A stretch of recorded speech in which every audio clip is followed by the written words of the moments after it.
ഭക്ഷണവും വെള്ളവും മാത്രമല്ല, മഴയില്ലെങ്കിൽ മനുഷ്യന്റെ ധർമ്മം പോലും നശിക്കുമെന്ന് പറയുന്നത് എന്തുകൊണ്ട്? തിരുവള്ളുവർ തന്റെ വരികളിലൂടെ ഈ വലിയ സത്യം വിളിച്ചു പറഞ്ഞിട്ടുണ്ട്.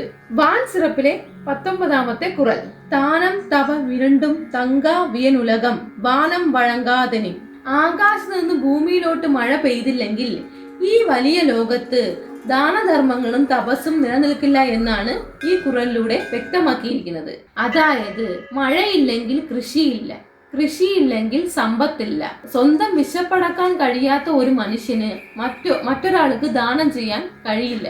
പരോപകാരം എന്ന ഉന്നത ഗുണം മനുഷ്യനിൽ നിന്നും അപ്രത്യക്ഷമാകും. വിശപ്പ് കൂടുമ്പോൾ മനുഷ്യൻ സ്വാർത്ഥനാവുകയും ചെയ്യുന്നു. തപം എന്നാൽ പ്രാർത്ഥനയോ തപസ്സോ അല്ല, ഒരു ലക്ഷ്യത്തിന് വേണ്ടിയുള്ള കഠിന പ്രയത്നമാണ്. ശരീരം ക്ഷീണിച്ചിരിക്കുമ്പോഴോ ചുറ്റും ദുരിതം നടക്കുമ്പോഴോ ഒരു ലക്ഷ്യത്തിലേക്ക് കേന്ദ്രീകരിക്കാൻ കഴിയില്ല. ചുരുക്കി പറഞ്ഞാൽ മഴ കേവലം ദാഹം തീർക്കാൻ മാത്രം അല്ല, മനുഷ്യനിലെ നന്മയെയും ആത്മീയതയെയും നിലനിർത്തുവാൻ മഴ அத்தியாவசியமானது. தமிழ்ல எனக்கு புரிஞ்ச மாதிரி நான் சொல்றேன்.